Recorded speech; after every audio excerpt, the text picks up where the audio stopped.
I am sorry ബാട്രോക്ക്, blackmail ചെയ്യുന്നവരെ എനിക്ക് ഒട്ടും ഇഷ്ടമല്ല. I don't do blackmail.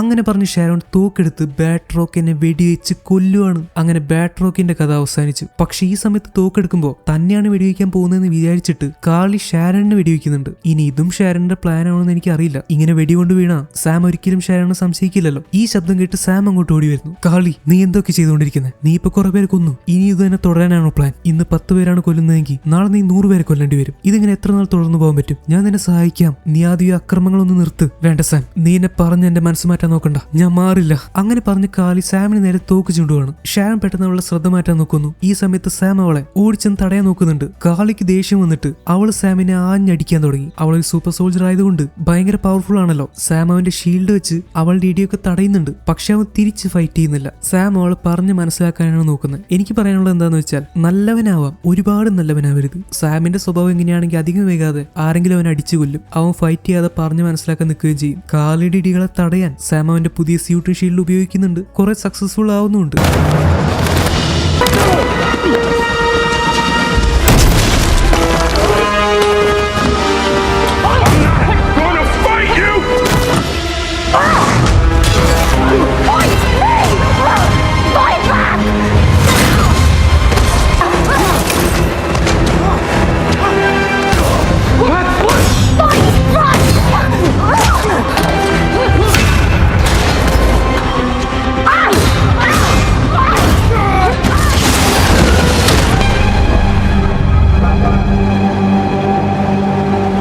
ഒരു സമയത്ത് കാളി സാമിനെ അടിച്ച് താഴെയിടുന്നു. എന്നിട്ട് സ്റ്റേ ഡൗൺ എന്ന് പറയും, അതായത് അവിടെ തന്നെ കിടക്കാൻ. പക്ഷെ സാം അത് കേൾക്കാതെ തിരിച്ചെണീറ്റ് നിൽക്കുവാണ്. എന്നിട്ട് അത് പറ്റില്ലെന്ന് പറയുന്നു. ഇത് കാണുമ്പോൾ നിങ്ങൾക്ക് എന്തെങ്കിലും ഓർമ്മ വരുന്നുണ്ടോ? നമ്മളുടെ Steve Rogers I can do this all day എന്ന് പറയാറില്ലേ? അതായത് എത്ര അടിച്ച് താഴിട്ടാലും അങ്ങനെ എണീറ്റ് നിൽക്കും. എന്നിട്ട് എനിക്കിത് ദിവസം മുഴുവൻ ചെയ്യാൻ പറ്റുമെന്ന് പറയും. പണ്ടൊരിക്കൽ ഇതേപോലെ സിവിൽ വാറിൽ ടോണി സ്റ്റാർക്ക് ക്യാപ്റ്റൻ അടിച്ച് താഴെയിടുന്നുണ്ട്. എന്നിട്ട് സ്റ്റേ ഡൗൺ എന്ന് പറയും. പക്ഷെ താഴെ കിടക്കാൻ തയ്യാറാവാതെ ക്യാപ്റ്റൻ വീണ്ടും എഴുന്നേറ്റ് നിൽക്കും. എനിക്കിത് കാണുമ്പോൾ അതുപോലെ തോന്നുന്നു. ഈ സമയത്ത് ബാക്കിയുള്ള ഫ്ലാഗ് സ്മാഷേഴ്സിന്റെ ഫോണിലുള്ള ആപ്പിലേക്ക് എല്ലാവരും ഇങ്ങോട്ട് വരാൻ പറഞ്ഞൊരു മെസ്സേജ് വരുന്നു. അവരുടെ ആപ്പാണല്ലോ, അതിൽ വന്ന മെസ്സേജ് ശരിയായിരിക്കും. അതുകൊണ്ട് എല്ലാവരും കൂടി അങ്ങോട്ട് ഓടാൻ തുടങ്ങി. അപ്പോഴാണ് അങ്ങോട്ട് ജോൺ വാക്കറും ബക്കിയും കൂടി വരുന്നത്. നിങ്ങൾക്ക് ഓർമ്മയുണ്ടാവും, നേരത്തെ ഒരു ലേഡി കാളി കോൾ ചെയ്യുന്നു എന്ന് പറഞ്ഞ് ബക്കിയുടെ കയ്യിൽ അവരുടെ ഫോൺ കൊടുത്തിട്ട് പോയി. അതിൽ ഫ്ലാഗ് സ്മാഷേഴ്സിന്റെ ആപ്പ് ഉണ്ടായിരുന്നു. അത് വെച്ചാണ് ബക്കി ഇങ്ങനെ ചെയ്തത്. അങ്ങനെ ഫ്ലാഗ് സ്മാഷേഴ്സിനെ ബക്കി ഒരു സ്ഥലത്തേക്ക് വിളിച്ചുകൊണ്ട് വന്നു. അങ്ങനെ അവരുടെ തന്നെ ആപ്പ് വെച്ച് ബക്കി അവർക്ക് പണി കൊടുത്തു. പെട്ടെന്ന് അവരെ പോലീസ് വളയുവാണ്. എന്നിട്ട് എല്ലാവരെയും പോലീസ് പിടിച്ചുകൊണ്ടുപോയി. ജോണിന് സന്തോഷമായി. ഇപ്പൊ ജോണും ബക്കിയും ചെറുതായിട്ടൊക്കെ ഒന്ന് അടുത്തിടപഴകി മിങ്കിളാവുന്നുണ്ട്. എന്ന് വെച്ചാൽ ഫ്രണ്ട്സ് ആയെന്നല്ല, മുന്നേ അവർ തമ്മിൽ അടികൂടിയതിന്റെ ദേഷ്യമൊക്കെ പോയെന്ന് തോന്നുന്നു. ഈ സമയത്ത് സാം അവിടെ അടി കൊണ്ടുകൊണ്ടിരിക്കുകയാണ്. അവസാനം കാളിക്ക് തന്നെ മടുത്തിട്ട് എന്നെ ഒന്ന് തിരിച്ചിടിക്കടാന്ന് സാമിനോട് പറയുന്നുണ്ട്. പക്ഷെ സാം അടിക്കുന്നില്ല. ഇങ്ങനെ ഒരു നന്മമരമായി പോയി സാം. ലാസ്റ്റ് ഇടിയും കൊണ്ട് ഷീൽഡ് വേറെ സ്ഥലത്തേക്ക് തെറിച്ചുപോയി. സാം താഴെ വീണു. കാളി തോക്കെടുത്ത് സാമിന്റെ നേരെ ചൂണ്ടുവാണ്. സാം എണീറ്റ് നെഞ്ചു വിരിച്ച് നിൽക്കുന്നു. എന്തിന്? വെടികൊള്ളാൻ. എടാ, മുഖത്തേക്ക് കാളി തോക്ക് ചൂണ്ടി നിൽക്കുമ്പോ സാം ഒന്നും ചെയ്യാതെ അങ്ങോട്ട് നോക്കി നിൽക്കുവാണ്. ഇതാണ് പറഞ്ഞ് ഒരുപാട് നല്ലവനാവരുതെന്ന്. ഭാഗ്യത്തിന് ഷാരോൺ കാർട്ടർ വന്ന് കാളിയെ വെടിവെച്ച് കൊല്ലുവാണ്. അതുകൊണ്ട് സാം രക്ഷപ്പെട്ടു. ഇല്ലായിരുന്നെങ്കിലോ ഇപ്പൊ വെടികൊണ്ട് ചത്തേനെ. സിമോ അപ്പോഴേ പറഞ്ഞതാ കാളിയെ പറഞ്ഞ് മനസ്സിലാക്കാനൊന്നും പറ്റില്ലെന്ന്. സാം പോയി താഴെ വീണ കാളിയെ തന്റെ മടിയിലെടുത്ത് വയ്ക്കുന്നു. കാളിക്ക് മനസ്സിലായി തന്റെ മരണം ഉറപ്പായിരുന്നു. അതുകൊണ്ട് അവസാനമായിട്ട് അവൾ സാമിനോട് എല്ലാത്തിനും സോറി പറയുന്നുണ്ട്. അങ്ങനെ കാളി മരിച്ചു. സത്യം പറയുമെങ്കിൽ കാളി പറയുന്ന കാര്യങ്ങളൊക്കെ ശരി തന്നെയാണ്. ഗവൺമെന്റ് അവരുടെ അവകാശങ്ങൾ നിഷേധിച്ചു, അവരെ കഷ്ടപ്പെടുത്തി. പക്ഷെ കാളി അതിനുവേണ്ടി തെരഞ്ഞെടുത്ത വഴികൾ ഇത്തിരി ക്രൂരമായി പോയി. പക്ഷെ നിങ്ങളൊന്ന് ആലോചിച്ച് നോക്ക്, ഇവരിങ്ങനെ ചെയ്തില്ലായിരുന്നെങ്കിൽ ഗവൺമെന്റ് ഇവരെ ശ്രദ്ധിക്കുമായിരുന്നില്ല. അതാണ് ഇതിന്റെ ഒരു പ്രശ്നം. ഷാരോൺ കാർട്ടറിന് വയറിലാണ് വെടിയേറ്റിരിക്കുന്നത്. അതുകൊണ്ട് അത്ര ഡേഞ്ചർ അല്ല. സാം കാളിയുടെ ഡെഡ് ബോഡി എടുത്ത് എല്ലാവരുടെയും മുന്നിലേക്ക് വന്ന് ഇറങ്ങുവാണ്. ജോണും ബക്കിയും എല്ലാവരും അവിടെ നിൽക്കുന്നുണ്ട്. GRCയിലെ അംഗങ്ങളും പോലീസുകാരും മറ്റ് ഗവൺമെന്റ് ഒഫീഷ്യൽസും ഓഫീസേഴ്സും എല്ലാവരും ഉണ്ട് അവിടെ. മീഡിയയും ഉണ്ട്. ചാനലുകാർ ഇതൊക്കെ ലൈവായിട്ട് ടെലികാസ്റ്റ് ചെയ്യുന്നുണ്ട്. അവർ സാമിനോട് ചോദ്യങ്ങൾ ചോദിക്കാൻ തുടങ്ങി. ഫ്ലാഗ് സ്മാഷേഴ്സിന് എന്ത് പറ്റി? നിങ്ങൾ എപ്പോഴാണ് ക്യാപ്റ്റൻ അമേരിക്ക ആയത്? നിങ്ങളിപ്പോ ഫാൽക്കൺ ആണോ അതോ ക്യാപ്റ്റൻ അമേരിക്കയാണോ? ഇങ്ങനെ പല പല ചോദ്യങ്ങൾ. ഈ സമയത്ത് സാം കാരണം രക്ഷപ്പെട്ട ഓഫീസേഴ്സ് ഒക്കെ അവനോട് വന്ന് താങ്ക്സ് പറയുന്നുണ്ട്. വെരി ഗുഡ് സാം, നിന്റെ ഭാഗം നീ വൃത്തിയായി ചെയ്തു. ഇനി അവരുടെ കാര്യം ഞങ്ങൾ നോക്കിക്കോളാം. നിങ്ങൾ ചെയ്യാൻ പോകുന്ന പാച്ച് ആക്ട് അത് ചെയ്യാൻ തന്നെയാണ് നിങ്ങൾ തീരുമാനം? തീർച്ചയായിട്ടും. ഈ ടെററിസ്റ്റുകൾ വന്നതുകൊണ്ട് അത് ഇത്തിരി വൈകിയെന്നേ ഉള്ളൂ. ഞങ്ങളത് തീർച്ചയായിട്ടും ചെയ്യും. ഇവിടെ വന്ന് കുടിയേറി പാർക്കുന്ന അഭയാർത്ഥികളെ, വേറെ രാജ്യത്തുള്ളവരെ ഞങ്ങൾ എല്ലാവരെയും തിരിച്ചയക്കും. നിങ്ങൾ ആദ്യം അവരെ ടെററിസ്റ്റുകൾ എന്ന് വിളിക്കുന്നത് നിർത്ത്. അധികാരം ഇരിക്കുന്നത് നിങ്ങളുടെ കയ്യിലാണ്. നിങ്ങൾ അധികാരം വെച്ച് കോടിക്കണക്കിന് ആളുകളെ ബലമായി ഇവിടുന്ന് പറഞ്ഞയക്കുകയാണ്. എന്ത് ചെയ്യണമെന്ന് പോലും അറിയാത്ത കുറെ പേർ. അവരുടെ മേൽ ഇങ്ങനെ ബലം പ്രയോഗിക്കുന്ന നിങ്ങളെ ജനങ്ങൾ എങ്ങനെ നോക്കി കാണുമെന്ന് നിങ്ങൾ വിചാരിക്കുന്നത്? നിങ്ങളവർ വിളിക്കുന്ന പേരുകളുണ്ടല്ലോ, പ്രശ്നക്കാർ, തീവ്രവാദികൾ, കൊലയാളികൾ, വ്യക്തികൾ. പക്ഷെ എപ്പോഴെങ്കിലും നിങ്ങൾ ആലോചിച്ചോ അവരെന്തുകൊണ്ട് അങ്ങനെയായിരുന്നു? എന്തിനവരിതൊക്കെ ചെയ്യുന്നു നിങ്ങൾ ആലോചിച്ചോ? 5 വർഷങ്ങൾക്ക് മുന്നേ ലോകത്തിലെ പകുതിയോളം പേർ മാഞ്ഞുപോയി. 5 വർഷം കഴിഞ്ഞ് അവെഞ്ചേഴ്സിന്റെ പ്രയത്നം കാരണം മാഞ്ഞുപോയവർക്ക് തിരിച്ചു വന്നു. പക്ഷേ ഈ 5 വർഷക്കാലം നിങ്ങൾ തന്നെ മറ്റു രാജ്യങ്ങളിലെ ജനങ്ങളെ ക്ഷണിച്ചു വരുത്തി ഇവിടെ വന്ന് താമസിക്കാനും ജോലി ചെയ്യാനും ജീവിക്കാനും നിങ്ങൾ അനുവാദം കൊടുത്തു. എന്നിട്ട് പെട്ടെന്നൊരു ദിവസം എല്ലാവരും തിരിച്ചു വന്നു കഴിഞ്ഞപ്പോൾ അവരോട് ഇറങ്ങി പൊക്കോളം പറഞ്ഞു അതെങ്ങനെ ശരിയാവും? അപ്പൊ ഗവൺമെന്റ് അവരുടെ കൂടെ നിൽക്കണം എന്നായിരുന്നു സാം പറയുന്നത്? തീർച്ചയായിട്ടും അതിലൊരു സംശയമില്ല. പക്ഷെ സാം ഇങ്ങനെ ആലോചിക്കും, മാഞ്ഞുപോയി തിരിച്ചു വന്നവർ നോക്കുമ്പോൾ അവരുടെ വീടുകളിൽ വേറെ ആരൊക്കെ താമസിക്കുന്നു. അത് അവർക്ക് ഇഷ്ടപ്പെടില്ലല്ലോ. സാം ഇതിനെപ്പറ്റി വലിയ അറിവില്ലെന്നാണ് തോന്നുന്നത്. സാർ എനിക്കറിയാം ഇത് ഈസി ആയിട്ടുള്ള ഒരു തീരുമാനമല്ല. നിങ്ങൾ ഒരു കൂട്ടരുടെ മാത്രം സൈഡ് പിടിക്കുമ്പോൾ അതെങ്ങനെ ശരിയോ? കാളിയും ആളുകളും പറഞ്ഞ കാര്യത്തിൽ സത്യമില്ലെന്ന് പറയാൻ എനിക്ക് പറ്റില്ല. അവർ തെരഞ്ഞെടുത്ത രീതികൾ മോശമായിരുന്നു, അവർ തെരഞ്ഞെടുത്ത രീതികൾ തെറ്റായിരുന്നു. പക്ഷെ അവരുടെ ആവശ്യങ്ങൾ ശരിയായിരുന്നു. ഭക്ഷണത്തിനോ മരുന്നിനോ വകയില്ലാതെ അവർ ക്യാമ്പുകളിൽ കഴിയുമായിരുന്നു. അവർക്ക് വേണ്ടി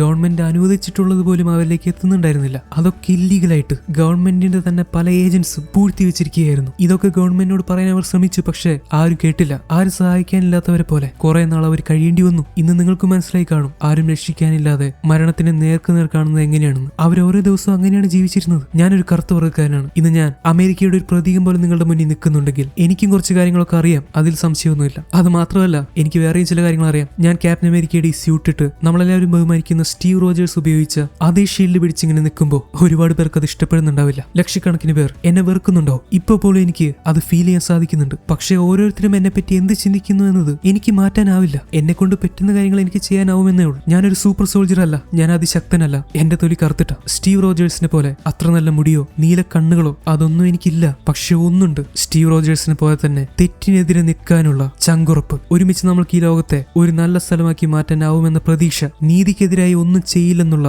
എന്റെ വിശ്വാസം. ഇതാണ് എന്റെ ആത്മവിശ്വാസം. അതാണ് എനിക്കുള്ളത്. നിങ്ങൾ അതിനെ ആലോചിച്ച് നോക്കൂ. ഗവൺമെന്റിന്റെ ഖജനാവിലുള്ള പണത്തിൽ നിന്ന് ഒരു ചെറിയ ശതമാനം മാറ്റിവെച്ചാൽ പോലും ആ പാവങ്ങൾക്കുള്ള ഭക്ഷണവും മരുന്നും നിങ്ങൾക്ക് കൃത്യമായി എത്തിക്കാൻ സാധിക്കും. പക്ഷെ നിങ്ങൾ അത് ചെയ്തിരുന്നില്ല. അത് ശരിക്കും നടക്കുന്നുണ്ടോ നിങ്ങൾ അന്വേഷിച്ചിരുന്നില്ല. എന്നിട്ട് പ്രശ്നങ്ങൾ വരാൻ തുടങ്ങിയപ്പോൾ അവരെ നിങ്ങൾ തീവ്രവാദികളാക്കി. ഒരു രാജ്യത്തിന്റെ അതിർത്തികൾ വരെ തീരുമാനിക്കാൻ നിങ്ങൾക്ക് അധികാരമുണ്ട്. ഒരു കാട് മുഴുവൻ നശിപ്പിക്കാൻ നിങ്ങൾക്കൊരൊറ്റ മെയിൽ അയച്ചാൽ മതി. അത്രയും അധികാരമുള്ളവരാണ് നിങ്ങൾ. നിങ്ങൾ എന്തുകൊണ്ട് ആ പാവങ്ങളെ ഒട്ടും ശ്രദ്ധിച്ചില്ല? അവരുടെ ക്യാമ്പുകളിൽ എന്തുകൊണ്ട് നിങ്ങൾ പരിശോധിച്ചില്ല അവർക്ക് എല്ലാം കിട്ടുന്നുണ്ടോ എന്ന്? എല്ലാം ഒന്ന് ശരിയാവുന്നത് വരെയെങ്കിലും അവരിവിടെ നാട്ടിപ്പായിക്കാതെ ഇരിക്കാൻ എന്തുകൊണ്ട് നിങ്ങൾ ശ്രദ്ധിച്ചില്ല? അവരും മനുഷ്യർ തന്നെയല്ലേ? 5 വർഷം മുന്നേ നിങ്ങൾ തന്നെയല്ലേ ഇങ്ങോട്ട് വിളിച്ചു വരുത്തിയത്? ഒരു കാര്യം കൂടി ഓർത്തോളൂ. നിങ്ങൾ എല്ലാവരും കൂടി ഇരുന്ന് ചർച്ച ചെയ്ത് തീരുമാനമെടുക്കുമ്പോൾ നിങ്ങളുടെ കൂടെ ഇരിക്കുന്നത് പണവും അധികാരവുമുള്ള ഒരു പ്രശ്നവുമില്ലാത്ത അധികാരികളാണ്. അല്ലാതെ നിങ്ങളുടെ കൂടെ ഇരുന്ന് ചർച്ച ചെയ്യുന്നത് ആ പാവങ്ങളല്ല. അതുകൊണ്ട് നിങ്ങൾ എടുക്കുന്ന തീരുമാനം എപ്പോഴും ശരിയാവണമെന്നുമില്ല. കാർലി എന്ന് പറയുന്ന ഒരു പെൺകുട്ടി ഇതിനു വേണ്ടിയാണ് പോരാടി മരിച്ചത്. അവൾ ചെയ്ത കാര്യങ്ങൾ ഞാൻ ന്യായീകരിക്കുന്നില്ല. പക്ഷെ അവളുടെ ആവശ്യങ്ങൾ അത് ശരി തന്നെയാണ്. ഇവിടെ ഇനി ഒരുപാട് മാറ്റങ്ങൾ വരാനുണ്ട്. അതിന് അധികാരികളായിട്ടുള്ള നിങ്ങൾ തന്നെ മുൻകൈ എടുക്കണം. ഇല്ലെങ്കിൽ എന്ത് സംഭവിക്കുമെന്ന് അറിയോ? ഇന്നൊരു കാർലി മരിച്ചെങ്കിൽ നാളെ അവളെ പോലെ 100 പേർ പൊങ്ങി വരും. അത് തടയാൻ നിങ്ങൾക്കാവില്ല. അത് വിചാരിക്കുന്നതിനേക്കാൾ ഭയാനകമായിരിക്കും. ഗവൺമെന്റ് ജനങ്ങൾ ശ്രദ്ധിച്ചില്ലെങ്കിൽ ജനങ്ങൾ ഗവൺമെന്റിനെ മറിച്ച് താഴെയിടും. എന്തുകൊണ്ട് കാർലിക്ക് ഇത്രയും സപ്പോർട്ട് കിട്ടിയെന്ന് നിങ്ങൾക്കറിയോ? കാരണം അവൾ ജനങ്ങൾക്കൊപ്പമായിരുന്നു. ജനങ്ങളുടെ ആവശ്യങ്ങളായിരുന്നു കാർലിയുടെയും ആവശ്യങ്ങൾ. ഈ ലോകത്തിന്റെ ഗതി തന്നെ മാറ്റിമറിക്കാൻ കഴിവുള്ള നിങ്ങൾ ആ അധികാരം നല്ലതിന് വേണ്ടി ഇനി ഉപയോഗിക്കുമെന്ന് ഞാൻ കരുതുന്നു. അങ്ങനെ പറഞ്ഞ് സാം അവിടുന്ന് പോവാണ്. ഇത് TV കൂടെ കോടിക്കണക്കിന് ആളുകൾ കാണുന്നുണ്ടായിരുന്നു. അത് കാണുന്ന എല്ലാവരും സാം പറഞ്ഞ കാര്യങ്ങളോട് യോജിക്കുന്നുണ്ടായിരുന്നു. സാറയും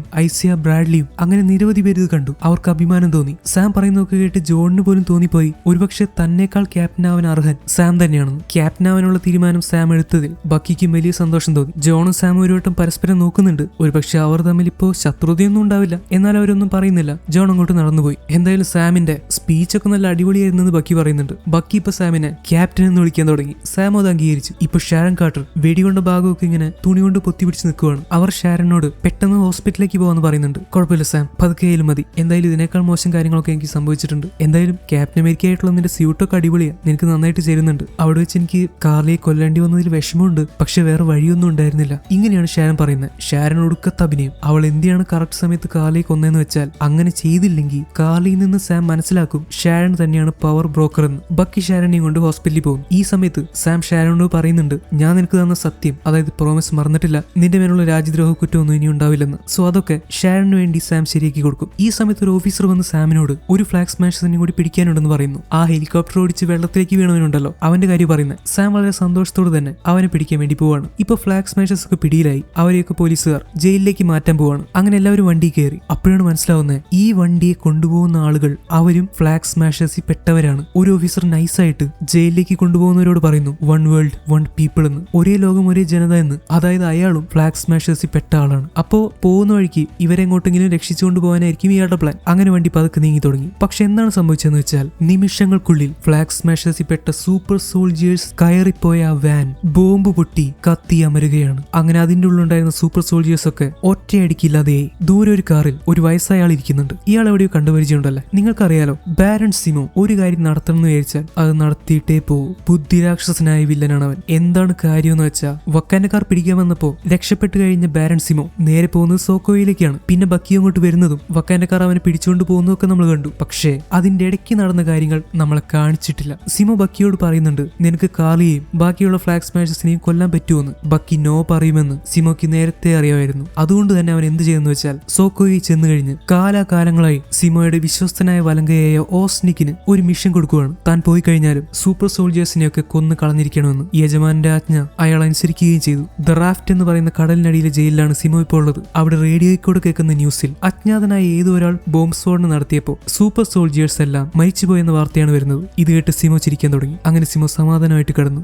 സൂപ്പർ സോൾജിയേഴ്സിനെയൊക്കെ നശിപ്പിക്കുക എന്നുള്ള അവന്റെ മിഷൻ ഏറെക്കുറെ പൂർത്തിയായി. അവൻ വിട്ടുവെച്ചത് ബക്കിയെയാണ്. പിന്നെ ജോൺ വാക്കറിന്റെ കാര്യം അവൻ അറിയില്ല എന്നാണ് തോന്നുന്നത്. ഇല്ലെങ്കിൽ ജോൺ വാക്കറിനെയും കൂടി ചേർത്ത് കൊല്ലാൻ അവൻ പറഞ്ഞേനെ. അതാണ് സിമോ. അടുത്ത സീനി കാണിക്കുന്നത് ജോൺ വാക്കറിന്റെ വൈഫിനെയും അവളുടെ കൂടെ നിൽക്കുന്ന വാലന്റീനെയുമാണ്. സൂപ്പർ സോൾജിയേഴ്സിനെയൊക്കെ സിമോ കൊന്നു കളഞ്ഞല്ലോ. ഒരുപക്ഷെ ഞാൻ നടപ്പിലാക്കാൻ നോക്കിയ പോലും എനിക്ക് ഇത്ര അടിപൊളിയായിട്ട് ഈ കാര്യം ചെയ്യാൻ പറ്റുമായിരുന്നില്ല. സിമോ ഈ കാര്യത്തിൽ സൂപ്പറാ. ഇങ്ങനെയാണ് വാലന്റീന പറയുന്നത്. സോ അവൾക്ക് നേരത്തെ സിമോയെ അറിയുമായിരിക്കാം. ചിലപ്പോൾ അവർ ഫ്രണ്ട്സ് ആയിരിക്കാം. ഇനി ഒരു പക്ഷേ ഈ കാര്യത്തിനൊക്കെ വാലന്റീന സഹായിച്ചോ സിമോ എന്ന് എനിക്ക് അറിയില്ല. സാധ്യത കുറവാണ്. ഇപ്പൊ ജോൺ വാക്കർ അകത്തേക്ക് പോയിട്ട് കുറെ സമയമായി. അവൻ എന്തോ പുതിയൊരു സംഭവം ട്രൈ ചെയ്യാൻ പോയതാ. വാലന്റീന വിളിച്ചപ്പോ ജോൺ പുറത്തേക്ക് വന്നു. ഇപ്പൊ ജോൺ വാക്കർ പുതിയൊരു സ്യൂട്ട് ഇട്ടുകൊണ്ടാണ് വന്നിരിക്കുന്നത്. ക്യാപ്റ്റൻ അമേരിക്ക സ്യൂട്ട് അല്ല, അതിന്റെ ഒരു ബ്ലാക്ക് വേർഷൻ പോലെയുള്ള സ്യൂട്ട്. ഇത് അടിപൊളിയായിട്ടുണ്ടെന്ന് വാലന്റീനയും പറയുന്നു. ജോൺ വാക്കർ, ലോകമിപ്പോ പഴയതുപോലെയല്ല. എല്ലാ സ്ഥലത്തും ആൾക്കാർക്ക് വേണ്ടത് ക്യാപ്റ്റൻ അമേരിക്കയല്ല, പുതിയൊരാളെയാണ്. അയാളാണ് നീ. നിന്നെ ഞങ്ങൾ വിളിക്കാൻ പോകുന്നത് US ഏജന്റ് എന്നാണ്. ഓക്കെ വെൽ, എന്തായാലും ഇത് കൊള്ളാം. ഇനി എന്താ ചെയ്യേണ്ടത്? അതൊക്കെ ഞാൻ വഴിയെ പറയാം. ഞാൻ വിളിക്കുമ്പോൾ കോൾ എടുക്കാതിരിക്കരുത്. അത് മാത്രമല്ല,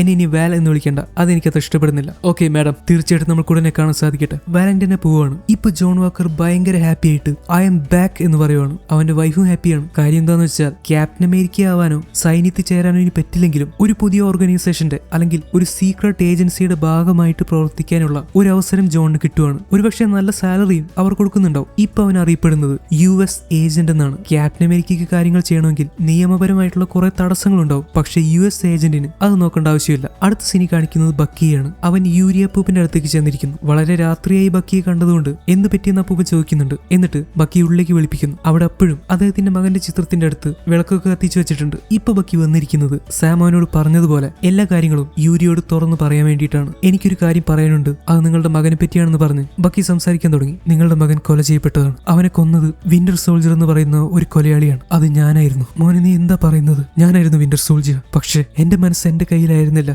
എന്നെ വേറെ ആളുകളായിരുന്നു കൺട്രോൾ ചെയ്തിരുന്നത്. ഇപ്പൊ ഞാൻ പഴയ ആളല്ല. ഇപ്പൊ ഞാൻ വിന്റർ സോൾജർ അല്ല. സംഭവിച്ച കാര്യങ്ങൾക്ക് മാപ്പ് ചോദിക്കുക എന്നല്ലാതെ എനിക്ക് വേറെ ഒന്നും ചെയ്യാനാവില്ല. ഇങ്ങനെ ബക്കി യൂരിയോട് മനസ്സ് തുറന്ന് സംസാരിക്കുന്നു. അങ്ങനെ കുറെ നേരം കഴിഞ്ഞ് അവൻ പുറത്തിറങ്ങി. നമ്മുടെ ഡോക്ടർ റെയ്നർ അടുത്ത ദിവസം അവരുടെ ക്ലിനിക്കിൽ വരുമ്പോൾ അവിടെ ബക്കി ഒരു കവർ കൊണ്ടുവച്ചിട്ടുണ്ട്. അതിൽ ബക്കിയുടെ ഡയറി ഉണ്ട്. അവനതിൽ കുറെ പേര് എഴുതിയിരുന്നല്ലോ. ആ പേരുകളൊക്കെ വെട്ടിക്കളഞ്ഞിരിക്കുന്നു. അതായത് ആ ഡയറിയിൽ പേരുള്ളവരോടൊക്കെ വിന്റർ സോൾജർ ആയിരുന്നപ്പോൾ ഉള്ള എന്തോ ഒരു കാര്യം ബക്കിക്ക് തുറന്നു പറയാനുണ്ടായിരുന്നു. അങ്ങനെ ചെയ്ത് ബക്കി ആ ലിസ്റ്റ് തീർത്തിരിക്കുവാണ്. ഒരുപക്ഷെ ഇപ്പൊ ബക്കിക്ക് രാത്രി ഉണ്ടാവുന്ന പേടി സ്വപ്നങ്ങൾ വരാറില്ലായിരിക്കാം. അത് മാത്രമല്ല, വേറൊരു കാര്യം കൂടി ബക്കി എഴുതി വെച്ചിട്ടുണ്ട്. ഞാൻ ആ പേരുകളുടെ എണ്ണം തീർത്തു. ഡോക്ടർ റെയ്നർ എനിക്ക് വേണ്ടി ചെയ്ത എല്ലാ കാര്യങ്ങൾക്കും ഒരുപാട് നന്ദി. ഇങ്ങനെയാണ് ബക്കി എഴുതി വെച്ചിരിക്കുന്നത്. ഇത് കണ്ടപ്പോൾ ഡോക്ടർ റെയ്നറിനും ഒരുപാട് സന്തോഷമായി. അടുത്ത ദിവസം എന്നും പോകാനുള്ള കോഫി ഷോപ്പിന്റെ മുന്നിൽ നിന്ന് ബക്കി ഉള്ളിലേക്ക് നോക്കുന്നുണ്ട്. അവിടെ യൂരിയപ്പൂപ്പനും ലിയ എന്ന് പറയുന്ന പെൺകുട്ടിയും എന്നത്തെയും പോലെ ഇരിക്കുന്നുണ്ട്. ലിയ ബക്കിയെ കാണുന്നു. പക്ഷെ യൂരിയപ്പൂപ്പൻ ബക്കിയെ കണ്ടില്ല. എന്തായാലും ബക്കി പിന്നെ സംസാരങ്ങൾക്കൊന്നും നിന്നില്ല. അവൻ പതുക്കെ അവിടെ നിന്ന് പോവാണ്. എന്തായാലും യൂരിയപ്പൂപ്പൻ ഒരുപാട് വിഷമത്തിലായിരുന്നെങ്കിൽ അദ്ദേഹം ഇവിടെ ഒന്നും ഇരിക്കില്ലായിരുന്നു. അപ്പോൾ തന്റെ മകൻ എന്താണ് സംഭവിച്ചതെന്ന് അറിഞ്ഞു കഴിഞ്ഞപ്പോൾ അദ്ദേഹത്തിന് സമാധാനമായി കാണും. ഈ സമയത്ത് സാം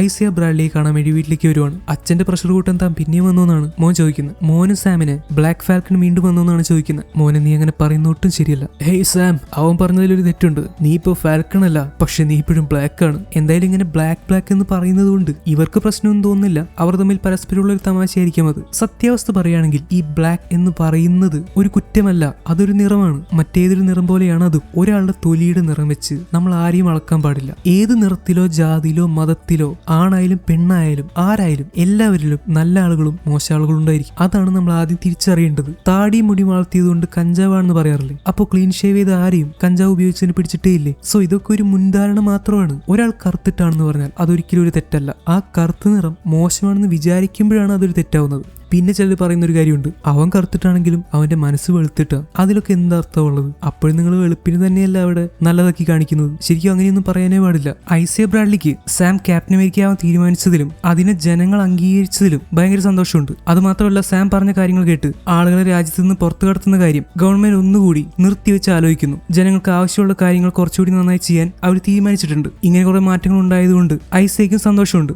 സാം, എനിക്കിത് പറഞ്ഞേ പറ്റൂ. നീ ചെയ്ത കാര്യം എല്ലാവരും കണ്ടു, TV കൂടെ ഞാനും കണ്ടു. GRCയുടെ പുതിയ തീരുമാനങ്ങൾ എല്ലാവർക്കും ഇഷ്ടപ്പെട്ടു. പറയാതിരിക്കാൻ വയ്യ. നിനക്ക് എന്തോ ഒരു സ്പെഷ്യാലിറ്റി ഉണ്ട് മോനെ. എന്ന് വെച്ച് നീ വലിയ പുള്ളിയാന്നല്ല, നീ കൊള്ളാം. Thank you Isaiah. ഇതിങ്ങനെയൊക്കെ ആയിത്തീരുന്ന ഞാൻ വിചാരിച്ചില്ല. എന്തായാലും എന്നെ കൊണ്ട് പറ്റുന്നത് പോലെ എല്ലാ കാര്യങ്ങളും ശരിയായി ചെയ്യാൻ ശ്രമിക്കും. അപ്പൊ നീ ഇപ്പോ ബ്ലാക്ക് ഫാൽക്കൺ അല്ല, നീ ഇപ്പോ ബ്ലാക്ക് ക്യാപ്റ്റൻ അമേരിക്കയാണല്ലേ? തീർച്ചയായിട്ടും. പക്ഷെ ലോകം ഇപ്പൊ പഴയതുപോലെയല്ല. അതുകൊണ്ടാണ് എന്നെ അവർ ക്യാപ്റ്റൻ അമേരിക്കയെ അംഗീകരിച്ചത്. ജനങ്ങൾ എന്നെ ഇഷ്ടപ്പെട്ടത് അതുകൊണ്ടാണ്. എല്ലാവരും നല്ലവരായിരിക്കില്ല, പക്ഷെ കുറേയധികം പേരുടെ ചിന്താഗതി മാറി. ഈ രാജ്യത്തിന് വേണ്ടി നിങ്ങളടക്കം നമ്മളുടെ ആളുകൾ ഒരുപാട് കഷ്ടപ്പെട്ടിട്ടുണ്ട്. പലപ്പോഴും ആളുകൾ അതൊന്നും ഓർക്കാറില്ല. ഈ രാജ്യത്തിന് വേണ്ടി പോരാടുക എന്ന് പറയുന്നത് എന്റെ അവകാശമാണ്. അത് നിഷേധിക്കാൻ ആർക്കും പറ്റില്ല. നിറത്തിന്റെ പേരിൽ എന്നെ ആരെങ്കിലും മാറ്റി നിർത്തിയാൽ ഞാൻ അതിന് വഴങ്ങി കൊടുക്കുകയുമില്ല. ജനങ്ങൾക്ക് വേണ്ടി നല്ലത് ചെയ്യാനാണ് ഞാൻ ഈ പദവി ഏറ്റെടുത്തത്. അത് ഞാൻ ചെയ്യും. ഐസയെ പോലെയുള്ളവരുടെ കഷ്ടപ്പാടുകൾ വെറുതെ ആവില്ല. നീ TV പറഞ്ഞതുപോലെ തന്നെ ഇതും ഒരു നല്ല പ്രസംഗമായിരുന്നു. ഞാൻ പറഞ്ഞില്ലേ നീ ആളെ കൊള്ളാം. ഇത് കഴിഞ്ഞ് സാം ഐസയോടും മോനോടും ഒരു സ്ഥലം വരെ പോയിട്ട് വരാമെന്ന് പറയാണ്. ഒരു സ്പെഷ്യൽ ആയിട്ടുള്ള കാര്യം അവരെ കാണിക്കാനുണ്ടത്രേ. സാം അവരെ കൊണ്ടുപോകുന്നത് സ്മിത്സോണിയൻ മ്യൂസിയത്തിലേക്ക്. അവിടെ ക്യാപ്റ്റൻ അമേരിക്കയുടെ ഒരുപാട് പ്രതിമകളും വാർത്തകളും ചിത്രങ്ങളും ഒക്കെ ഉണ്ട്. ഇതൊക്കെ കണ്ടുകൊണ്ട് ഐസയ നടക്കുന്നു. അങ്ങനെ അവർ നടന്നു ചെല്ലുന്നത് ഒരു പുതിയ പ്രതിമയുടെ അടുത്തേക്കാണ്. സാം ഐസയ ബ്രാഡ്ലിയോടുള്ള ബഹുമാനം കാരണം അദ്ദേഹത്തിന് വേണ്ടി പണി കഴിപ്പിച്ച അദ്ദേഹത്തിന്റെ പ്രതിമയാണ് അവിടെ വെച്ചിരിക്കുന്നത്. അവിടെ ഐസയ ബ്രാഡ്ലിയുടെ പേരും അദ്ദേഹം എന്തൊക്കെ ചെയ്തെന്നും അദ്ദേഹത്തിന് എന്തൊക്കെ അനുഭവിക്കേണ്ടി വന്നെന്നും എഴുതി വെച്ചിട്ടുണ്ട്. അപ്പോൾ ഇനി ഐസയ ബ്രാഡ്ലിയും എല്ലാവരും ഓർക്കപ്പെടും. അദ്ദേഹവും ചരിത്രത്തിന്റെ ഒരു ഭാഗമാവും. ഐസയ ബ്രാഡ്ലി, നിങ്ങൾ ഈ രാജ്യത്തിന് വേണ്ടി ചെയ്ത കാര്യങ്ങൾ ആരും ഒരിക്കലും മറക്കാൻ പാടില്ലായിരുന്നു. പക്ഷെ ഇനി എല്ലാവരും നിങ്ങൾ ഓർക്കും, ഓരോ ദിവസവും ഓർക്കും. സാം പറയുന്നത് ഐസയ്ക്ക് പെട്ടെന്ന് കരച്ചിൽ വരുവാണ്. അവസാനം താനും എവിടെയെങ്കിലും അംഗീകരിക്കപ്പെട്ടല്ലോ എന്ന് ഓർത്തപ്പോ അദ്ദേഹത്തിന് സന്തോഷം തോന്നി. അദ്ദേഹം സാമിനെ കെട്ടിപ്പിടിച്ച് കരയുന്നു. ഒരുപാട് വൈകിയാണെങ്കിലും അദ്ദേഹത്തെ ആളുകൾ തിരിച്ചറിഞ്ഞു. അടുത്ത സീനി കാണിക്കുന്നത് ഒരു സെലിബ്രേഷനാണ്. സാമിന്റെ വീടാണ് കാണിക്കുന്നത്. അവിടെ സാം പുതിയൊരു ബിസിനസ് തുടങ്ങിയിട്ടുണ്ട്, വിൽസൺ ഫാമിലി സീ ഫുഡ്. അത് നല്ല രീതിയിൽ പോകുന്നു. ബോട്ടും ശരിയായി, സാറയും പിള്ളേരും ഒക്കെ ഹാപ്പിയാണ്. അവിടെ ബക്കി പിള്ളേരുടെ കൂടെ ഓടി കളിക്കുന്നുണ്ട്. നിങ്ങൾക്കറിയാം, പണ്ട് ബക്കി ഇങ്ങനെയൊന്നും ആയിരുന്നില്ല. അവന്റെ സ്വഭാവത്തിലും ഒരുപാട് മാറ്റങ്ങൾ വന്നിട്ടുണ്ട്. ഒരുപക്ഷെ ഇതിന്റെയൊക്കെ കാരണം അവൻ വിന്റർ സോൾജർ ആയിരുന്നപ്പോൾ തെറ്റ് ചെയ്തവരോടൊക്കെ എല്ലാം പോയി തുറന്നു പറഞ്ഞുകൊണ്ടായിരിക്കാം അവനിപ്പോ ആ പേടി സ്വപ്നങ്ങൾ വരുന്നുണ്ടാവില്ല. തീർച്ചയായിട്ടും സാമും ബക്കിയും കെട്ടിപ്പിടിക്കുന്നുണ്ട്. ഇതൊക്കെ എത്ര വലിയ മാറ്റമാണല്ലേ. പക്ഷെ സാം എപ്പോഴും സാറയുടെ അടുത്ത് നിന്ന് മാറുന്നില്ല. അത് മറ്റൊരു കാര്യം. വളരെ പവർഫുൾ ആയിട്ടുള്ള ബക്കിയുടെ മേല് കുറെ പിള്ളേര് വെലിഞ്ഞു കയറുന്നുണ്ട്. ഇവിടെ ശ്രദ്ധിക്കേണ്ട ഒരു കാര്യം, ബക്കി അവന്റെ വൈബ്രേനിയം കൈ ഇപ്പൊ മൂടി വെക്കുന്നില്ല. അത് അവന്റെ ഒരു ഭാഗമാണെന്ന് അവൻ തിരിച്ചറിഞ്ഞു. പണ്ട് തെറ്റ് ചെയ്യാൻ അത് ഉപയോഗിച്ചിട്ടുണ്ടാവാം, പക്ഷെ ബക്കി ഇപ്പോ പുതിയൊരാളാണ്. അതുകൊണ്ട് തന്നെ അവന്റെ വൈബ്രേനിയം കൈയും നല്ല കാര്യങ്ങൾക്ക് വേണ്ടിയാണ് ഇനി ഉപയോഗിക്കൂ. അതുകൊണ്ട് അവൻ എന്തിനൊന്ന് മറച്ചു വയ്ക്കണം. എന്തായാലും സാമും സാറയും അവരുടെ ബോട്ട് വിൽക്കേണ്ടി വരാത്തതുകൊണ്ടും അവരുടെ ഫാമിലി ഫിനാൻഷ്യലി കുറച്ചൊക്കെ രക്ഷപ്പെട്ടതുകൊണ്ടും വളരെ ഹാപ്പിയാണ്. സീരീസ് അവസാനിക്കും എഴുതി കാണിക്കുന്നത് falcon and the winter soldier എന്നല്ല, പകരം captain America and the winter soldier എന്നാണ്. അതിന്റെ അർത്ഥം സാം ഒഫീഷ്യലി ക്യാപ്റ്റൻ അമേരിക്ക എന്നാണ് ഇനി അറിയപ്പെടുക. എന്തൊക്കെ പറഞ്ഞാലും നമ്മളുടെ സ്റ്റീവ് റോജേഴ്സിന്റെ അടുത്തൊന്നും അടുത്തില്ല. എന്നാലും ഇപ്പൊ നിലവിലുള്ളതിൽ ആ സ്ഥാനത്തേക്ക് വരാൻ പറ്റിയത് സാം തന്നെയാണ്. അതല്ല എന്ന് പറയാൻ പറ്റില്ല. എന്തായാലും ഇതൊക്കെ കണ്ടു കഴിഞ്ഞപ്പോഴാണ് നമ്മൾക്ക് പണ്ടത്തെ സ്റ്റീവ് റോജേഴ്സിന്റെ വില മനസ്സിലാവുന്നത്. ആളാ ക്യാപ്റ്റൻ അമേരിക്ക ആയിട്ട് എന്തൊക്കെയാ ചെയ്തത്, എന്താ അങ്ങയുടെ ഒരു ലെവല് അല്ലെ, ഇർറിപ്ലേസബിൾ. ആൾക്ക് പകരമാവാൻ ഒരാളെ കൊണ്ടും പറ്റില്ല. ഏറ്റവും അവസാനം ഒരു സീനും കൂടി കാണിക്കുന്നുണ്ട്. ഇപ്പൊ എല്ലാ ഓഫീസർമാരുടെയും മുന്നിൽ വെച്ച് ഷാരൺ കാർട്ടറിനെ കുറ്റങ്ങൾ നീക്കം ചെയ്യപ്പെട്ട ഒരു സ്ത്രീയാക്കി മാറ്റി. സാം പറഞ്ഞതുപോലെ ചെയ്തു. ഷാരൺ കാർട്ടറിന് സംഭവിച്ച എല്ലാ കാര്യങ്ങൾക്കും കോടതി മാപ്പ് പറയുന്നു. അതിന് പകരമായിട്ട് എന്തൊക്കെ ചെയ്യാൻ പറ്റുമോ അതൊക്കെ ചെയ്യാമെന്നും പറയുന്നുണ്ട്. അതുപോലെ തന്നെ ഷാരന്റെ പഴയ CIA ജോലിയും അവൾക്ക് തിരിച്ചു കിട്ടും. ഷാരനും അത് സന്തോഷത്തോടെ സ്വീകരിക്കുന്നു എന്ന് പറയുന്നു. ഈ സമയത്ത് ഷാരൺ കരയുന്നുണ്ട്. ഒരു പക്ഷേ അത് ഒറിജിനലായിരിക്കും. കാരണം ആക്ച്വലി ഷാരൺ നല്ലൊരാളായിരുന്നു പണ്ട്. അന്ന് രാജ്യം അവൾ നാട് കടത്തി. പിന്നെ കുറെ വർഷക്കാലം അവൾക്ക് സ്വന്തം ഫാമിലി പോലും കോൺടാക്ട് ചെയ്യാൻ പറ്റാതെയാണ് അവിടെ കഴിഞ്ഞത്. തീർച്ചയായിട്ടും അതിലൊക്കെ വിഷമം ഉണ്ടാവും, പ്രതികാരവും ഉണ്ടാവും. അതാണ് ഷാരൺ ഇനി ചെയ്യാൻ പോകുന്നത്. ഒരു സുരക്ഷാ ഏജൻസി ആയിട്ടുള്ള CIA വീണ്ടും ഷാരണിന് പോസ്റ്റിംഗ് കിട്ടിയിരിക്കുന്നത്. അവളാണെങ്കിൽ മാദ്രിപൂറിലെ പവർ ബ്രോക്കറാണ്. സോ ഇപ്പൊ ഷാരന്റെ കയ്യിൽ ഗവൺമെന്റിന്റെയും രാജ്യത്തിന്റെയും ഒരുപാട് സീക്രട്ട് ആയിട്ടുള്ള വിവരങ്ങളുണ്ട്. അത് അവൾ എന്തിനു വേണമെങ്കിലും ഉപയോഗിക്കും. കൂടുതൽ പണവും അധികാരവും എല്ലാം ഉണ്ടാക്കാൻ വേണ്ടി. പണ്ട് തന്നെ നാട് കടത്തി ഈ നാടിനെ ചതിക്കാൻ വേണ്ടി. മാത്രമല്ല ഷാരനാണ് പവർ ബ്രോക്കർ എന്ന് ആർക്കും അറിയുകയില്ല. അപ്പൊ ഇങ്ങനെയാണ് falcon and the winter soldier എന്ന് പറയുന്ന ഈ സീരീസ് അവസാനിക്കുന്നത്. വലിയ കുഴപ്പമില്ലാത്ത കുറെ ആക്ഷനൊക്കെയുള്ള ഒരു നല്ല മെസ്സേജുള്ള കണ്ടിരിക്കാവുന്ന ഒരു TV ഷോ ആയിരുന്നു ഇത്. എന്റെ ഫേവറേറ്റിൽ ടോപ്പിൽ വരുന്നൊന്നുമല്ല, എന്നാലും കുഴപ്പമില്ല. എന്തായാലും നിങ്ങൾക്ക് ഈ സീരീസിനെ പറ്റി എന്താ തോന്നിയെന്ന് കമന്റിൽ തീർച്ചയായിട്ടും പറയണം. കുറെ അധികം പേർക്ക് തീർച്ചയായിട്ടും ഇഷ്ടപ്പെട്ടിട്ടുണ്ടാവും. അപ്പൊ ഇഷ്ടപ്പെട്ടെങ്കിൽ യെസ്, വലിയ കുഴപ്പമില്ലെങ്കിൽ ഓക്കെ, ഇഷ്ടപ്പെട്ടില്ലെങ്കിൽ നോ. ഇതാണ് കമന്റ് ചെയ്യേണ്ടത്. പിന്നെ നിങ്ങൾക്ക് ഈ സീരീസിനെ പറ്റി മൊത്തത്തിൽ എന്ത് തോന്നിയെന്ന് പറയാം. സാമിനെ പറ്റിയോ ബക്കിയെ പറ്റിയോ ജോൺ വാക്കറിനെ പറ്റിയോ ഒക്കെ, അല്ലെങ്കിൽ മറ്റേതെങ്കിലും ക്യാരക്ടേഴ്സിനെ പറ്റി നിങ്ങൾക്ക് സ്വയം തോന്നിയ ചില കാര്യങ്ങൾ വേണമെങ്കിൽ പറയാം. എന്തായാലും ഇപ്പൊ നമ്മൾ ഫേസ് 4-ലെ 3 TV ഷോകൾ കണ്ടു തീർത്തു. വാണ്ടാവിഷൻ, മൂൺ നൈറ്റ്, ഇപ്പൊ falcon and the winter soldier. ഇതിൽ നിങ്ങൾക്ക് ഏറ്റവും ഇഷ്ടം മൂൺ നൈറ്റ് ആയിരിക്കും, അത് പ്രത്യേകിച്ച് പറയണ്ട. പക്ഷെ വാണ്ടാവിഷൻ ആണോ അതോ falcon and the winter soldier ആണോ ഇഷ്ടപ്പെട്ടെന്ന് കമന്റിൽ പറഞ്ഞാൽ നന്നായിരിക്കും. പിന്നെ ഈ സീരീസ് ചെയ്തപ്പോൾ ഇതിന്റെ കോണ്ടന്റിൽ സഹായിക്കാനായിട്ട് ജിബിൻസ് എന്ന് പറയുന്ന ഒരാളുണ്ടായിരുന്നു. മിസ്റ്റർ എക്സ് എന്നാണ് വിളിക്കാറ്. ഇൻസ്റ്റയിൽ അങ്ങനെ തന്നെയാണ്. മാർവലിൽ അത്രയും അധികം അറിവുള്ള വളരെ കുറച്ച് പേരെ മാത്രമേ ഞാൻ പരിചയപ്പെട്ടിട്ടുള്ളൂ. അതിലൊരാളാണ് മിസ്റ്റർ എക്സ്. ആൾക്ക് എല്ലാ കാര്യങ്ങളും മാർവലിനെ പറ്റി അത്യാവശ്യം നന്നായിട്ട് തന്നെ അറിയാം. മിസ്റ്റർ എക്സ് ഒരു വർക്ക് പോലെ ഈ സീരീസിൽ എന്നെ ഹെൽപ്പ് ചെയ്തു. അപ്പോൾ thank you very much mister X. അപ്പോൾ ഇത്രയേ ഉള്ളൂ. ഇനി അടുത്ത വീഡിയോ എന്ന് വരുന്നത് ചോദിച്ചാൽ ഒരാഴ്ചക്കുള്ളിൽ വരുമായിരിക്കാം. സത്യം പറഞ്ഞാൽ ഇപ്പം ഇഷ്ടം പോലെ തിരക്കുകളാണ്. ഹോസ്പിറ്റൽ കേസുകൾ ഓരോരുത്തർക്ക് പെട്ടെന്ന് വരികയാണ്. വിചാരിക്കാത്ത സമയത്താണ് ഈ തിരക്കുകൾ വരുന്നത്. എന്തായാലും ഡേറ്റ് പറയുന്നത് ഞാൻ ഏറെക്കുറെ നിർത്തി. അപ്പോൾ വീണ്ടും അടുത്ത വീഡിയോ കാണുന്നവരെ once again it's me Amit signing out.